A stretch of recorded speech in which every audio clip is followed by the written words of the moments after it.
আন্তর্জাতিক গণতন্ত্র দিবস উপলক্ষে আজ সমাবেশ করেছে বিএনপি। দীর্ঘদিন পর মুক্ত পরিবেশে কোনো বাধা ছাড়াই সমাবেশে নেতাকর্মীদের ঢল নামে। সমাবেশে ভার্চুয়ালি যুক্ত হয়ে বিএনপির ভারপ্রাপ্ত চেয়ারম্যান তারেক রহমান বলেছেন, হাজারো শহীদের রক্ত এবং লাখো কোটি জনতার গণঅভ্যুত্থানের ফসল এই অন্তর্বর্তীকালীন সরকার। এই অন্তর্বর্তীকালীন সরকারকে কোনোভাবেই ব্যর্থ হতে দেয়া যাবে না। তবে কি রাজনীতিতে সুবাতাস বইতে শুরু করলো? গণঅভ্যুত্থান পরবর্তী রাজনীতির সমীকরণটা যদি আমরা মেলাতে চাই, আমরা কি দেখছি, কি থাকছে সামনের দিনের চ্যালেঞ্জ, এসবই আজকের আলোচনায় আনতে চাই। দর্শক সবাইকে আমন্ত্রণ জানিয়ে শুরু করছি দেশ টেলিভিশনের নিয়মিত আয়োজন জেরুসালেম নিবেদিত দেশ সম্প্রতিকের আজকের আয়োজন।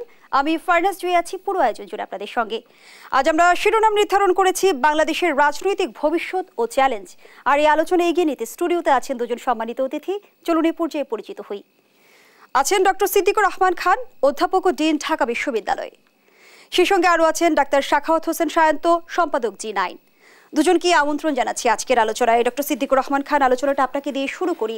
যেমনটি তারেক রহমান বলেছে যে অন্তর্বর্তী সরকারকে কোনোভাবেই ব্যর্থ হতে দেওয়া যাবে না। গণঅভ্যুত্থান পরবর্তী রাজনীতির সমীকরণটা যদি আমরা বুঝতে চাই, সুবাতাস বইতে শুরু করলো কি? ধন্যবাদ আপনাকে, এবং আমার সাথে সায়ন্ত ভাই আছেন, তাকে শুভেচ্ছা জানাচ্ছি। দর্শক যারা দেখছেন, আজকে আন্তর্জাতিক গণতন্ত্র দিবস উপলক্ষে বিএনপির একটি মহাসমাবেশ ছিল। আপনি বলেছেন যে বহুদিন পর মানুষ কোনো রকমের বাধা বিঘ্ন ছাড়াই এই সমাবেশে যোগ দিয়েছে এবং জনতার ঢল নেমেছিল বিএনপির পল্টন অফিসের সামনে। আমরা জানি যে 2007 সাল থেকে জাতিসংঘের সদস্য রাষ্ট্রগুলো 15 সেপ্টেম্বর তারা আন্তর্জাতিক গণতন্ত্র দিবস উদযাপন করে, এবং দীর্ঘদিন পরে মনে হয় বাংলাদেশে খুবই আনুষ্ঠানিকভাবে আমরা বিএনপির পক্ষ থেকে এই গণতন্ত্র দিবস উদযাপনটা দেখলাম।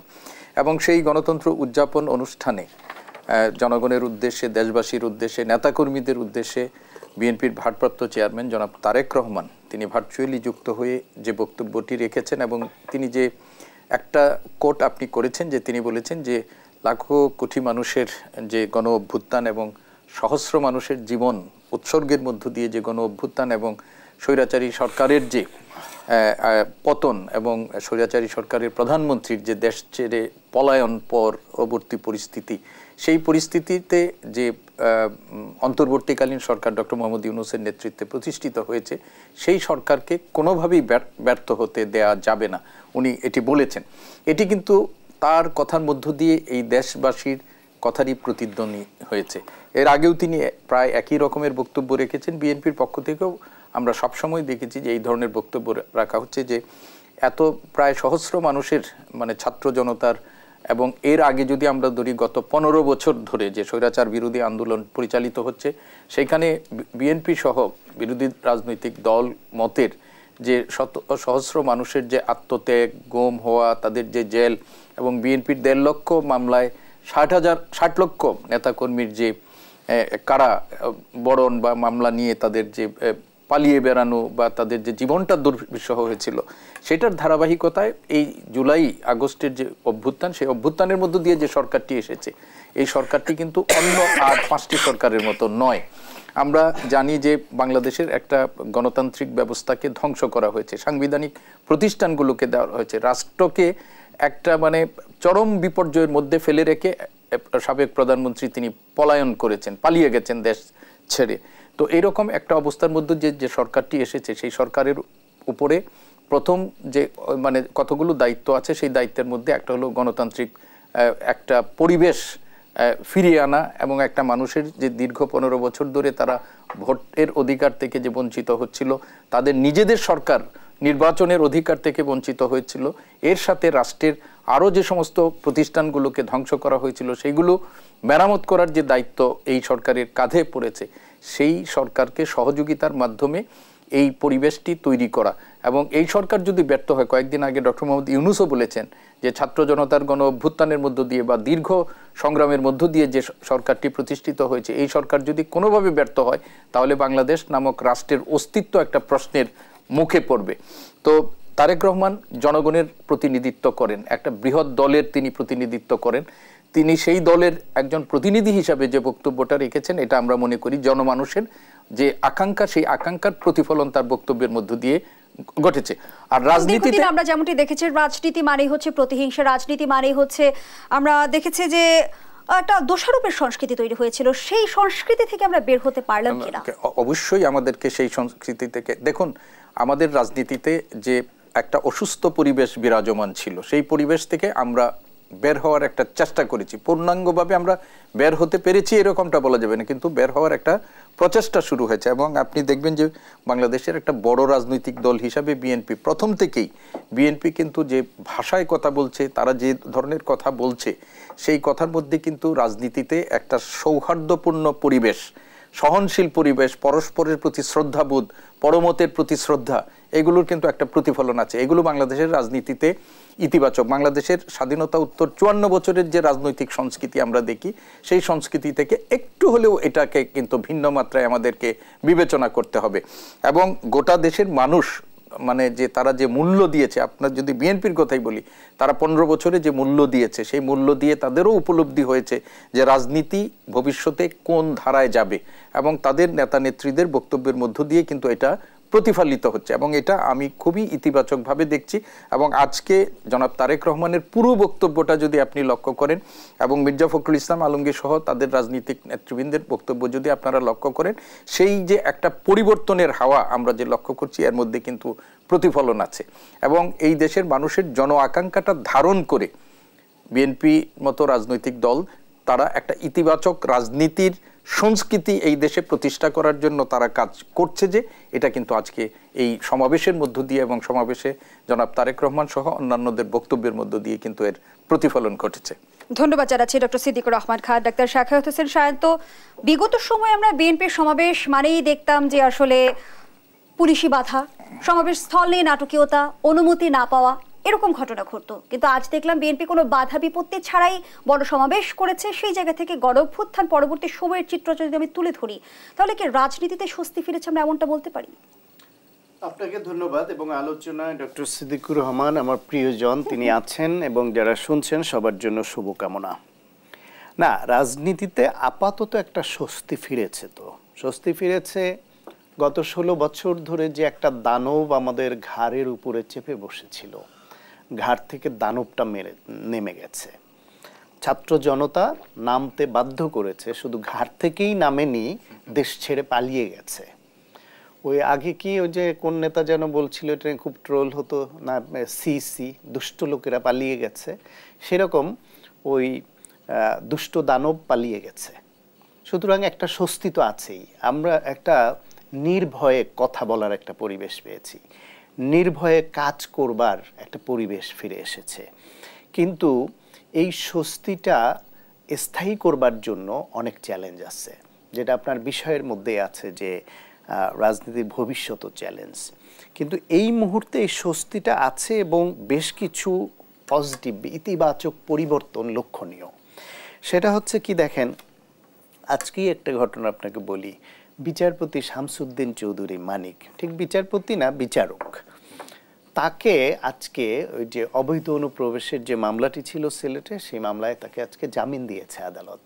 আপনি ভাবতে পারেন, এই দানবীয় সরকার ফ্যাসিবাদ থাকা অবস্থায় একটা নিম্ন আদালতে মানে বিএনপির একজন কর্মীকেও জামিন দেয়া হতো না সরকারের নির্দেশের বাইরে গিয়ে, সেখানে বিচারপতি মানিকের মতো একজন জঘন্য অপরাধী, আমি জঘন্য অপরাধী বলছি কারণ তিনি পদধারী কোনো রাজনীতিবিদ না, বিচারক হিসেবে দলীয় লাঠিয়াল বাহিনীর থেকে জঘন্য কাজ আচরণ করেছেন, রায় দিয়েছেন। আবার বিচারকের পদ থেকে অবসর নেয়ার পরে টক শোতে বিভিন্ন জায়গায় এমন আচরণ করতেন যে তাকে যে আওয়ামী লীগের শীর্ষ নেতারাই জাতীয় সংসদে বলেছিলেন স্যাডিস্ট। সেই বিচারপতি মানিক এমন সব আকাম কুকাম করেছে এবং গণহত্যায় সহযোগিতা করেছে প্রত্যক্ষভাবে, তাকে আজকে জামিন দিয়েছে। এটা হচ্ছে ওই যে পজিটিভ চেঞ্জের, ইতিবাচক চেঞ্জের একটা নমুনা। হেলিকপ্টার এনেছে, ওইটা আবার ভিন্ন মাত্রা। সে এত আকাম কুকাম করেছে যে জনরোষের মধ্যে পড়তে পারে, সেই ভয়ে আইন শৃঙ্খলা রক্ষাকারী বাহিনী তাকে হেলিকপ্টারে করে এনেছে, যে পথে যদি তার আবার আক্রমণ করা হয়, কারণ এমন কাজ করেছে ও তো রাস্তায় নামতে পারবে না। দ্বিতীয় হলো, দেখেন যে এই সরকারের সামনে এই প্রশাসন পুলিশ, বিচার বিভাগ, বিভিন্ন সাংবিধানিক যে প্রতিষ্ঠানগুলো সেগুলো গোছানোটা একটা বড় চ্যালেঞ্জ। প্রথম কথা হলো যে কিন্তু এত চ্যালেঞ্জ থাকার পরেও এদেরকে ফেল করা যাবে না, ব্যর্থ হওয়ার কোনো সুযোগই নেই। ব্যর্থ হলে কি হবে, তার আগে মনে করি যে এইরকম একটা অন্তর্বর্তীকালীন সরকারকে দায়িত্ব নিতে হলো কেন? দায়িত্ব নিতে হয়েছে কারণ এদেশে গণতন্ত্র ছিল না, ভোটের অধিকার ছিল না, গুম খুন হত্যা মামলা দেদারসে হচ্ছিল, গায়েবী মামলা হচ্ছিল পাহাড় সম। এই দেশে মনে করেন আয়না ঘর বানিয়ে মানুষকে গুম করে রাখা হচ্ছিল, আবার অপহরণ করে এনফোর্স ডিসঅ্যাপিয়ারেন্স করে মেরে ফেলার অসংখ্য ঘটনা। সেই দেশটিকে সাংবিধানিক প্রতিষ্ঠানগুলো, বিচার বিভাগ এমন পর্যায়ে নিয়ে যাওয়া হয়েছিল, একজন সুপ্রিম কোর্ট হাইকোর্টের বিচারক বলতো প্রকাশ্যে যে আমরা শপথবদ্ধ রাজনীতিবিদ। আরে তোমার যদি এত রাজনীতি করার শখ হয় তাহলে ওই চেয়ার ছেড়ে মাঠে আসো, দেখি কত বড় রাজনীতিবিদ। এখন করো না রাজনীতি। কিন্তু ওই চেয়ারে বসে সংবিধানের আনুকূল্য নিয়ে কি নির্লজ্জভাবে ঘোষণা দিত যে শপথবদ্ধ রাজনীতিবিদ তারা। এই পর্যায়ে এসে যখন একটা গণ অভ্যুত্থান হলো এবং সেই দানবের সরে যেতে হলো, তখন এইরকম একটা অন্তর্বর্তীকালীন সরকারকে দায়িত্ব নিতে হলো। এখন এই সরকার যদি ব্যর্থ হয় তাহলে কি হবে? বাংলাদেশে যে দুটি পক্ষ, এক পক্ষ হচ্ছে ফ্যাসিবাদ খুনি চক্র, আর একটা পক্ষ হচ্ছে মেজরিটি পক্ষ দেশের, সেটা হচ্ছে গণতন্ত্রের পক্ষে, গণ অভ্যুত্থানের পক্ষে, একটা ভবিষ্যৎ মানবিক গণতান্ত্রিক বাংলাদেশের পক্ষে। এখন যদি এই সরকারের যে দায়িত্বটা সেটা হচ্ছে একটি সুষ্ঠু নির্বাচন করা, সত্যিকার জনগণের প্রতিনিধিদের হাতে ক্ষমতা হস্তান্তর করা, এখন এইটা করতে গেলে যা যা সংস্কার প্রয়োজন সেটিও করা, তাহলে এই সরকার যদি ফেল করে তাহলে কি হবে?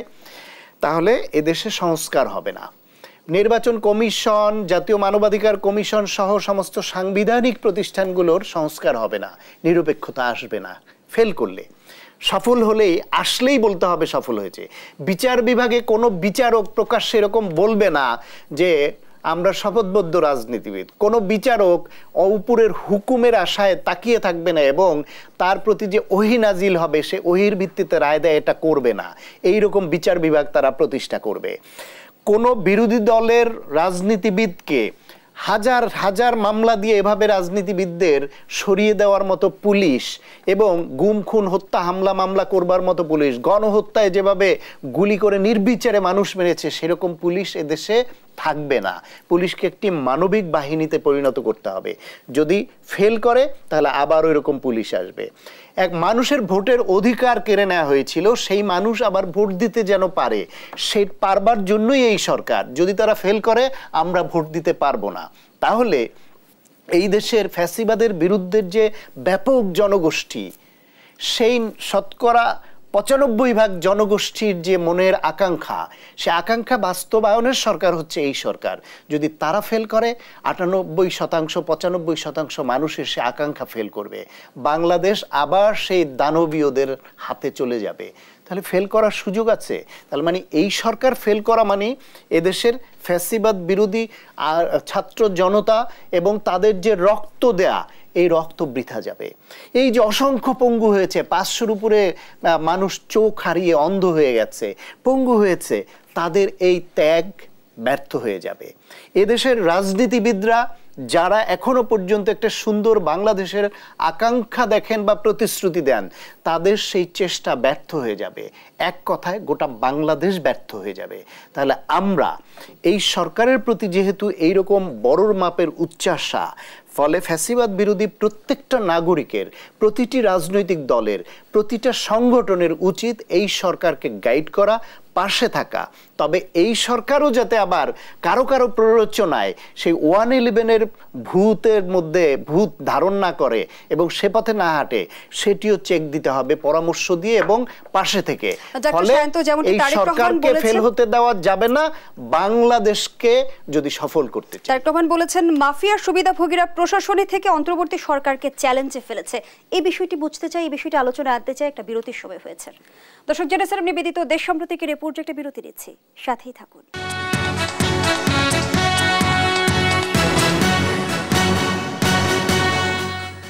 আবারও আমন্ত্রণ, আপনারা দেখছেন দেশ টেলিভিশনের নিয়মিত আয়োজন জেরুজালেম নিবেদিত দেশ সাম্প্রতিক। সময় সে তো বয়ে যায়, সময়ের সাথে মিষ্টি এক বন্ধন। এভাবেই সময় পাল্টে যায়, কিন্তু ডিপ্লোমা সে একই সাথে একই মানে যুগ যুগ ধরে রয়ে যায়। নিউজিল্যান্ডের এক্সেলেন্স ইন কোয়ালিটি।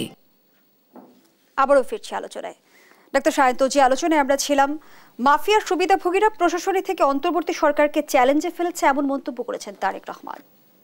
হ্যাঁ, সেই চ্যালেঞ্জ তো ইতিমধ্যে আমরা টের পাচ্ছি কিছুটা। ধরেন বাংলাদেশে 16 বছর ধরে যেটা বলছিলাম যে দানব এখানে জেকে বসেছিল, সেই দানবীয় সরকারটা এমন পর্যায়ে চলে গেছিল, একটা মাফিয়াতন্ত্র কায়েম করেছিল। আল জাজিরার সেই রিপোর্টের কথা নিশ্চয়ই আপনার মনে আছে, all the prime ministers man. সেই প্রধানমন্ত্রীর যে মানুষগুলো মাফিয়াতন্ত্রের সদস্য হয়েছিল এবং দেশটাকে একটা মাফিয়া রানী উপহার দিয়েছিল, সেই মাফিয়া রানীর সেই মানুষগুলি কোথায়? এই দলের নেতারা, কর্মীরা, পাতি নেতারা হেন অপকর্ম নাই যা করে নাই। টাকা পাচার, গুম খুন, হত্যা, হামলা মামলা, মানুষকে অপদস্থ করা, যা খুশি তাই করেছে। কিন্তু এইরকম একটা পতনের পরে তাদের গ্রেপ্তারের পরিসংখ্যানটা খুব হতাশাজনক না? 5 আগস্ট পতন হয়েছে মাফিয়াতন্ত্রের।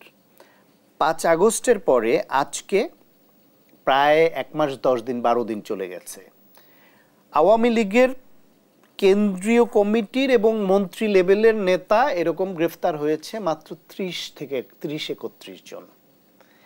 যেখানে আওয়ামী লীগের আমলে, ওই মাফিয়াতন্ত্রের আমলে বিরোধী দল কোন একটা কর্মসূচিতে দিলে একদিনে হাজার হাজার গ্রেফতার করে ফেলতো। আর সেখানে এত বড় অপরাধী, এত জঘন্য অপরাধী, তাদের গ্রেফতার করা হচ্ছে না কেন? খুচরা গ্রেফতার হয়। মানে ওই শ্যামল দত্ত, মোজাম্মেল বাবু যখন পালিয়ে যেতে নেয়, বর্ডার থেকে জনতা ধরে আটকে আইন শৃঙ্খলা রক্ষাকারী বাহিনীর হাতে তুলে দিলে তারা আটক হয়। তারা তো এই দেশেই ছিল, এই শহরেই ছিল। কত কত ডিভাইসটা আমদানি করেছে 16 বছর ধরে, কোথায় গেল?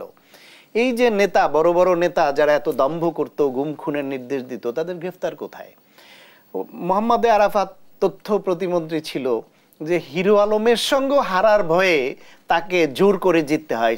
সেই আরাফাত একবার শুনলাম গ্রেফতার হয়েছে, আপনাদের সমস্ত মিডিয়া আপনারা প্রচার করলেন। পরে দেখলাম না, এমনকি আপনারা মিডিয়া সবাই একটা ব্যাখ্যাও দিলেন না, দুঃখ প্রকাশও করলেন না দায়িত্ববোধের জায়গা থেকে, যে আমাদের সূত্র ভুল ছিল বা দুঃখিত। এই বিশ্বাসযোগ্যতা নেই। এমপি মন্ত্রীদের এই গ্রেফতার নিয়ে ধোঁয়াশা তৈরি হলো কেন? হ্যাঁ, ওই যে মাফিয়াতন্ত্রের যেই সদস্যরা ঘাপটি মেরে আছে পরিস্থিতির কারণে, তারা খেলছে। এই সরকার ছোট্ট একটা অন্তর্বর্তীকালীন কয়জন সদস্য, কিন্তু তাদের নির্ভর করতে হচ্ছে যাদের উপরে, তারা এই সরকারকে মিসগাইড করছে। যেমন ধরেন এই যে ডিসি নিয়োগের বিষয়টা, 59 জেলার ডিসি নিয়োগ হয়, তার মধ্যে 56 জনই আওয়ামী লীগ সরকারের সময় যে ফিট লিস্ট করা হয়েছিল, যাদেরকে আওয়ামী লীগ ডিসি নিয়োগ দিবে। আর আওয়ামী লীগ ডিসি নিয়োগ কাদের দিত? আওয়ামী লীগ সরকার। তাদের 56 জনকে ডিসি নিয়োগের জন্য সিলেক্ট করে ফেললো এবং প্রতিবাদের পরে 8 জনকে স্থগিত ক্যান্সেল করলো। তারপরে সেটা নিয়ে কত কাহিনী হলো। তার মানে হচ্ছে এই প্রশাসনের মধ্যে, সেখানে উপদেষ্টা হোক বা উপদেষ্টা যাদের উপর নির্ভর করেন, আলী ইমাম মজুমদারের নাম ঘুরে ফিরে বারবার আসছে, আমরা শুনতে পাই, তিনি নিজে করেছেন অথবা তিনি যার উপর নির্ভর করেছেন তারা এই লিস্ট করে ডিসি পদায়ন করে ফেলেছে। সেটা থেকে এখনো অনেক চ্যালেঞ্জের সম্মুখীন হচ্ছে অন্তর্বর্তীকালীন সরকার। না হলে যদি এই ফ্যাসিবাদের এবং মাফিয়াতন্ত্রের ভূত না থাকে, তাহলে এই নিয়োগগুলো কারা দিচ্ছে? গ্রেফতার কেন হচ্ছে না? পালিয়ে যাওয়ার সুযোগ কি করে পাচ্ছে? বিপ্লব সরকার পুলিশের যে দানবীয় অফিসার, শুনতে পাচ্ছি সে ইন্ডিয়ায় পালিয়ে গেছে। ইন্ডিয়া তাদের প্রিয় দেশ, সবাই পালিয়ে যাওয়ার সুযোগ পাচ্ছে। ধন্যবাদ জানাচ্ছি ডক্টর সিদ্দিকুর রহমান খান। ডক্টর সায়ন্ত যে প্রশ্নগুলো উত্থাপন করেছে, সেই প্রশ্নের বিষয়গুলোই জানতে চাই। উনি যে কথাগুলো বলেছেন তার সাথে আমি সম্পূর্ণ একমত। গত 15 বছরে বাংলাদেশের আপনি জনপ্রশাসন থেকে শুরু করে পুলিশ, বিচার প্রশাসন, প্রতিটা ক্ষেত্রে প্রশাসনের গুরুত্বপূর্ণ জায়গাগুলো থেকে শুরু করে একেবারে মাঠ পর্যায় পর্যন্ত প্রশাসনের সর্বত্র আওয়ামী লীগ তাদের একটা মানে জাল নেটওয়ার্ক একটা বিস্তার করেছে এই মানে তাদের অনুগত এবং তাদের দলীয় ক্ষেত্র বিশেষে তাদের লাঠিয়ালদের নিয়োগের মধ্য দিয়ে।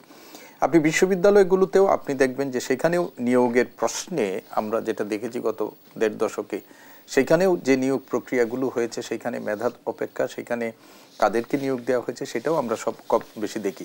সর্বত্র এই ধরেন সরকারের পতন হয়েছে, রাজনীতির সাথে যারা যুক্ত ছিলেন তারা হয়তো আত্মগোপনে গেছেন, কেউ কেউ দেশ ছেড়ে ইতিমধ্যেই পালিয়ে গেছেন, সেটা আছে। কিন্তু তাদের নিয়োগকৃত এই লোকগুলো কিন্তু প্রশাসনের মধ্যে এখনো আছে।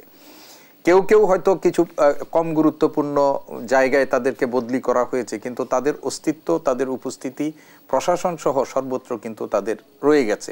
আপনি ধরেন হয়তো পুলিশ বাহিনীতে সব মিলিয়ে মানে ধরেন 7 থেকে 10 জনকে তাদেরকে অবসরে, বাধ্যতামূলক অবসরে পাঠানো হয়েছে। সেনাবাহিনীতেও 2-1 জন হয়েছে এবং আমাদের যে জনপ্রশাসন, বেসামরিক প্রশাসন, আমলাতন্ত্রেও এইখানে হয়েছে। কিন্তু এই যে দীর্ঘ সময়ের মধ্য দিয়ে যাদেরকে নিয়োগ দেওয়া হয়েছে এবং যাদেরকে পদায়ন করা হয়েছে, যাদেরকে গুরুত্বপূর্ণ দায়িত্বে দেওয়া হয়েছে, তত্ত্বাবধায়ক সরকার কোনো জায়গা থেকে একটু এদিক সেদিক করা ছাড়া আর তো কোনো কাজ হয়নি। ফলে প্রশাসনে এখন পর্যন্ত যারা আছে তারা কিন্তু ওই যে মাফিয়া সরকার বলেন, আপনি যে ফ্যাসিস্ট সরকার বলেন, এ দানবীয় সরকার বলেন, তাদের প্রতিনিধিদের উপস্থিতি আছে এবং তারা এই সরকারকে বা এই জনগণের যে বিপ্লব, সেই বিপ্লবকে নস্যাৎ করার জন্য একাধিক অ্যাটেম্প্ট ইতিমধ্যেই নিয়েছে। আমরা তো ইতিমধ্যেই একটা শুনেছি যে বিচার প্রশাসনে একটা কু করার অপচেষ্টা হয়েছিল, আনসারদের মাধ্যমে একটা কু করার প্রচেষ্টা চালানো হয়েছিল। সর্বশেষ আমরা দেখলাম পোশাক, আমাদের যে তৈরি পোশাক খাত, আমাদের মানে রপ্তানি আয়ের সবচেয়ে বড় যে খাতটি, সেটিকেও একটা মানে অস্থিতিশীল করারও একটা চক্রান্ত আমাদের চলেছিল। আমাদেরকে মনে রাখতে হবে যে এই যে 15 বছর ধরে যে সরকারটি আমাদের উপর ছিল, সেই ফ্যাসিস্ট সরকারের সুবিধাভোগীরা তারা আমাদের জাতীয় অর্থনীতিকে লুটপাট করে তারা কিন্তু একটা বিপুল বিত্ত বৈভবের অধিকারী হয়েছে। সেই বিপুল বিত্ত বৈভব কেবলমাত্র রাজনীতিবিদরা হয়েছে তা না, আপনি পুলিশ বাহিনীর লোকেরা হয়েছে। বেনজিরের কথা আমরা সকলেই জানি, মশিউরের কথা আমরা সবাই জানি। এইরকম বেনজির, মশিউর, আসাদুজ্জামান অসংখ্য বিগত শাসনামলে রাষ্ট্রের প্রতিটি প্রতিষ্ঠান ক্ষতিগ্রস্ত হয়েছে এবং রাষ্ট্র সংস্কারের লক্ষ্যে কিন্তু ইতিমধ্যে অন্তর্বর্তীকালীন সরকার পথরেখাও ঘোষণা করেছে। কিন্তু সংস্কার নিয়ে আমরা রাজনৈতিক অঙ্গনে নানা বিতর্ক দেখছি। সেই আলোচনায় ফিরতে চাই, আবারও বিরতির সময় হয়েছে। দর্শক, জেরুজালেম নিবেদিত দেশ সাম্প্রতিকের এই পর্যায়ে আবারও বিরতি নিচ্ছি, সাথেই থাকুন।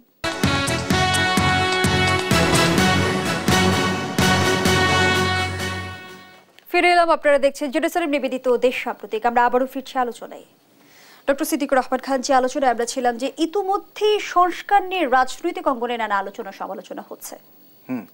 সংস্কার তো এই সরকারের কাছে জনগণের একটা বড় প্রত্যাশার জায়গা এবং ইতিমধ্যেই সরকারের কাছে 1 মাস পার হওয়ার পর মানুষ একটা সংস্কারের রূপরেখা প্রত্যাশা করছিল। আমরা দেখেছি যে সরকার ইতিমধ্যেই 6টি সংস্কার কমিশন গঠন করেছেন এবং সেই কমিশনের 6 জনকে গুরুত্বপূর্ণ মানুষকে দায়িত্ব দিয়েছেন এবং বদিউল আলম মজুমদার তাকে একটা গুরুত্বপূর্ণ সংস্কার কাজের দায়িত্বে তিনিকে প্রদান করেছেন। এবং সেইখানে আমরা দেখতে পাচ্ছি যে কমিশনগুলো করা হয়েছে, সেই কমিশনগুলোকে মোটামুটি 3 মাসের মধ্যে তাদের কার্যক্রম বা সংস্কারের একটা খসড়া উপস্থাপন করে অংশীজনের সাথে, রাজনৈতিক দল সহ অংশীজনদের সাথে মানে আলোচনা করার জন্য তারা দিয়েছেন। তো এই যে 6টি কমিশন গঠন করা হয়েছে এবং এর মধ্যে আমরা যেটা বলছিলাম, বদিউল আলম মজুমদারের নেতৃত্বে যেটি হয়েছে নির্বাচন, এটি আমাদের কাছে একটা গুরুত্বপূর্ণ। আপনি দেখেন একটা নির্বাচনের মাধ্যমে যদি, সুষ্ঠু নির্বাচনের মাধ্যমে যদি একটা নির্বাচিত সরকার মানুষের পছন্দ অনুযায়ী যদি সরকার ক্ষমতায় না আসতে পারে, আপনি যত সংস্কার কর্মসূচি পালন করুন না কেন, গ্রহণ করুন না কেন। বিএনপিও বলছে যে যৌক্তিক সময়ের মধ্যে নির্বাচন যেন দেওয়া হয়। যৌক্তিক সময়ের পরিধিটা আসলে কেমন হবে?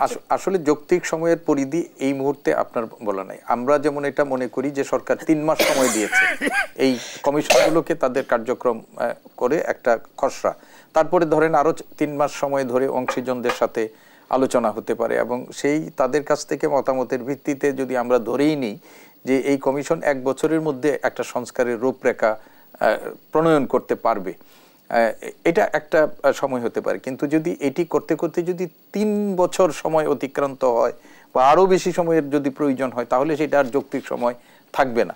তো ফলে আমরা মনে করি যে ধরনের সংস্কার কর্মসূচিগুলো তারা হাতে নেবেন এবং যেগুলো আমাদের সামনে উপস্থাপন করবেন আমরাও কিন্তু বুঝতে পারবো যে সেই সংস্কার কর্মসূচিগুলো বাস্তবায়নের জন্য কতটুকু সময় লাগবে। সেই সময়ের বাইরে যদি হয় তাহলে এই সময়টাকে আমরা আর যৌক্তিক সময় বলবো না। তো ফলে এই যে বিএনপির পক্ষ থেকে বলা হচ্ছে যে এই সংস্কারগুলো সম্পাদন করতে হবে একটা যৌক্তিক সময় নিয়ে, সেই সম্পাদনের মধ্য দিয়ে তারা একটা নির্বাচনের দিকে যাবে। আমরা এটা চিন্তা করলে হবে না যে এই সরকারই সমস্ত কিছু সংস্কার সম্পন্ন করবেন। আমাদের অনেকগুলো সংস্কারের ব্যাপার আছে যেগুলোর সাথে আপনার ম্যান্ডেটের প্রয়োজন হবে, জনগণের ম্যান্ডেটের প্রয়োজন হবে, পার্লামেন্টের মানে এগুলোর র্যাটিফিকেশনের প্রয়োজন হবে।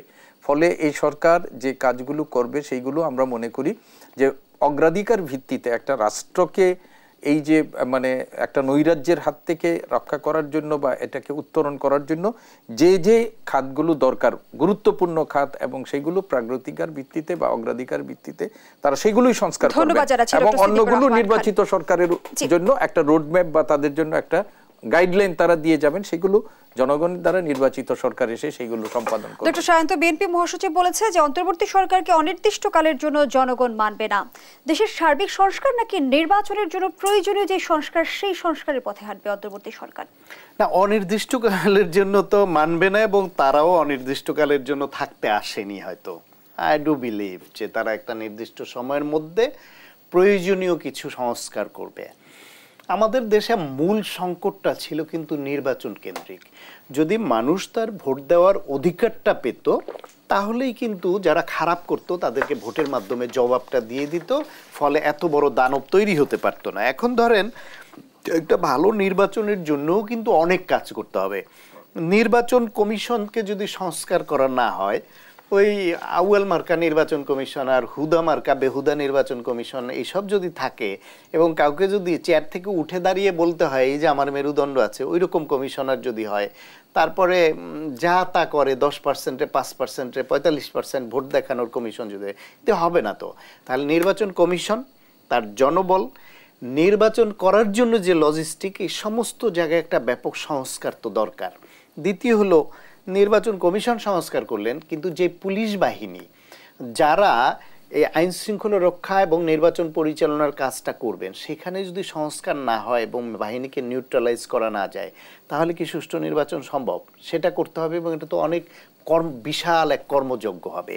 আপনার যদি প্রশাসনে যদি নিউট্রালাইজেশন আনা না যায়, নিরপেক্ষতা, বিশেষ করে এই যে এতগুলি ডিসিদের তো অনেক ক্ষমতা নির্বাচনের সময়, সে ডিসির দায়িত্ব, ইউএনের দায়িত্ব, সেখানে গোটা প্রশাসনটাই যদি মানে আপনার সংস্কার করা না হয় বা নিউট্রালাইজেশন না। বিচার বিভাগ, পুলিশ যদি টার্গেট করে যারে যারে টার্গেট করবে ইচ্ছা মতো গ্রেফতার করে, ইচ্ছা মতো গায়েবী মামলা দেয় আগের মতো, বিচার বিভাগ যদি প্রার্থিতা ক্যান্সেলের জন্য এক একজনের নামে ইচ্ছা মতো রায় দেয়, তাহলে তো হবে না। তাহলে বিচার বিভাগের সংস্কারটা এর সঙ্গে যুক্ত লাগবে। সব কিছুই করলো, কিন্তু কালো টাকায় 16 বছর ধরে যারা কারি কারি টাকা কামাই করছে দুর্নীতি, সেই কালো টাকার মালিকদের এই কালো টাকা যাতে নির্বাচনে ব্যবহার করতে না পারে, সেই বিষয়ে যদি যথাযথ আইন এবং আইনের প্রতিপালন করানো এগুলো না পারে, তাহলে কি সুষ্ঠু নির্বাচন সম্ভব? এরকম আরও অনেক কিছু এর সঙ্গে সংশ্লিষ্ট আছে, কিন্তু মোটা দাগে এই 5টা বিষয়ে মনোযোগ দিতে গেল তো অনেক কাজ। ফলে এই সংস্কারগুলো আগে করে দেখাক না যে হ্যাঁ আমরা 3 মাসের মধ্যে নির্বাচনী ব্যবস্থার না হয় সংস্কার হলো, কিন্তু প্রতিদ্বন্দ্বিতাপূর্ণ নির্বাচন নিশ্চিত করতে পারবে কি কমিশন? সেই জায়গা থেকে আসলে সামনের দিনে নাকি আবারও আমাদের একতরফা নির্বাচনই দেখতে হবে। একতরফা নির্বাচন মানে কি? পরাজিত ফ্যাসিবাদ সেটা দেশ থেকে বিতাড়িত, তাদের দল নিষিদ্ধ করতে হবে, বিচারের আওতায় আনতে হবে। আপনি তাদের বাদ দিলে একতরফা নির্বাচন বলছেন? How dare! কারা বলে এটা? বদিউল আলম মজুমদার বলেছে তারা ইলেকশনে, কারা এই কথা বলার দুঃসাহস কারা দেখায় যে একটা দেশে পরাজিত গণশত্রু, গণহত্যাকারী, ফ্যাসিবাদ, মাফিয়াতন্ত্র, দেশের মানুষ, ছাত্র জনতা যাদেরকে পরাজিত করে দেশ ছাড়তে বাধ্য করেছে, তারা তো কোনো রাজনৈতিক শক্তি হিসেবেই তাদের স্বীকার করা হবে না। এই দল নিষিদ্ধ করতে হবে। জার্মানিতে যদি নাজি পার্টি নিষিদ্ধ করা যায়, তাদের বিচার করা যায়, এই গণহত্যার দায় আওয়ামী লীগকে কেন নিষিদ্ধ করা যাবে না? কেউ কেউ বলেন যে নিষিদ্ধ কোনো সমাধান নয়, কিন্তু আমার দাবি নিষিদ্ধ করতে হবে। যদি নিষিদ্ধ না করেন ঠিক আছে, দল নিষিদ্ধ না করলে যারা যারা 16 বছর ধরে ফ্যাসিবাদে যুক্ত ছিল তাদের প্রত্যেকের বিচার করেন, দেখবেন এই দল এমনিতেই নেতা শূন্য হয়ে যাবে। নেতা পাবে কোথায়? আবার নির্বাচন করার শখ, গণহত্যাকারীদের নির্বাচন করবার মতো ওই ক্ষমা দেখানোর জন্য এত ছেলে মেয়ে, এত ছাত্র জনতা, রাজনৈতিক নেতাকর্মী রক্ত দেয়নি। 16 বছর ধরে রক্ত দিয়েছে, তারপর সর্বশেষ হাজারের উপরে মানুষকে খুন করেছে, এই গণহত্যা করেছে, হাজার হাজার মানুষ, লক্ষ মানুষ আহত হয়েছে, চোখ খুইয়েছে 500 মানুষ। ভাবতে পারেন আপনি? সারি সারি মানুষের ছবি দেখি, পা কেটে ফেলেছে কারো, হাত কেটে ফেলেছে কারো, ঝাঁঝরা করে ফেলেছে গুলিতে। একজন পুলিশ অফিসার তার ছেলের লাশ নিয়ে বলছিল না ঊর্ধ্বতন কর্মকর্তাকে যে স্যার একজন মানুষকে মারতে কতগুলা গুলি লাগে। সেইভাবে গণহত্যা চালিয়েছে যারা, তাদেরকে নির্বাচনে না আনলে বলবেন আপনি একতরফা। বাংলাদেশটা হচ্ছে ফ্যাসিবাদের বিরুদ্ধ শক্তিদের যে গণতান্ত্রিক মানসিকতা, তাদের বাংলাদেশ। তারা অংশগ্রহণ করলে সেটা একতরফা হবে কেন? কেউ যদি এখন বলে যে আওয়ামী লীগ নির্বাচনে না এলে বা তাদের অংশগ্রহণ করতে না দিলে একতরফা হবে, তাদেরকে অবশ্যই গণশত্রু এবং গণহত্যাকারীদের পক্ষে শক্তি হিসেবে চিহ্নিত করতে হবে এবং প্রতিরোধ করতে হবে। ডাক্তার সায়েদ, ডক্টর সিদ্দিকুর রহমান খান, এই একই বিষয়ে আপনার মন্তব্য জানতে চাই। আমি সায়ন্ত ভাই এক কথা একেবারেই স্পষ্ট করে বলেছেন, এবং বদিউল আলম মজুমদার তিনিও কিন্তু এই কথাটি বলেছেন যে আওয়ামী লীগ নির্বাচনে আসাটা, এটা নির্বাচন সুষ্ঠু হওয়া, এটার কোনো শর্ত না। এবং উনি স্পষ্টভাবেই বলেছেন যে এই যে আওয়ামী লীগ রাজনৈতিক দলটি, তারা কিন্তু গত 15 বছর, অন্ততপক্ষে 2014 সাল থেকে তারা কিন্তু কারোর জন্য অপেক্ষা করেনি নির্বাচনের জন্য। এবং তারা খুব গর্বের সাথে বলতেন যে কে আসলো কে না আসলো সেটা তাদের দেখার বিষয় না, তারা যদি নির্বাচনে হয় এবং মানুষ যদি ভোট দেয় তাহলে এটা হয়ে যাবে। মানুষ ভোট দেয়নি, কিন্তু তারা নির্বাচন করেছে। 14 সালে 153 জন বিনা প্রতিদ্বন্দ্বিতায় তারা নির্বাচিত হয়েছে, 18 সালে দিনের ভোট রাতে করেছে, এবং সর্বশেষ 2024 সালের জানুয়ারি মাসে মানে আমি ডামি যেটা সবাই বলে এই ধরনের নির্বাচন করেছে। এবং সেই নির্বাচনকে আন্তর্জাতিকভাবে তারা গ্রহণযোগ্যতা দেখার জন্য ভারতের মধ্যস্থতায়, চীনের মধ্যস্থতায়, রাশিয়ার মধ্যস্থতায় অপচেষ্টাও চালিয়েছে। এখন যে বাংলাদেশের বাস্তবতা, আগামী নির্বাচনে কে আসবে কে যাবে সেটা আমরা জানি না এখন পর্যন্ত, কিন্তু আগামী নির্বাচনটি যদি জনগণের ভোটাধিকার প্রয়োগ করার মতো যদি নির্বাচন না হয়, এবং একটু আগে যেটি বলেছেন যে ইলেকশন কমিশনের যদি একটি আমূল সংস্কারের মধ্য দিয়ে মানুষের ভোটাধিকার প্রয়োগের মতো পরিবেশ তৈরি না করতে পারা যায়, তাহলে এত মানুষের যে জীবন হানি, এত মানুষের যে আত্মত্যাগ, সেইটার প্রতি কোনো দায়বদ্ধতার জায়গা যেখানে আছে সেটা আমরা করতে পারবো না, এবং এটা করতেই হবে আমাদের। দর্শক, এখানেই শেষ করছি জেরুজালেম নিবেদিত দেশ প্রতীকের আজকের আয়োজন। ধন্যবাদ এতক্ষণ আমাদের সাথে থাকার জন্য।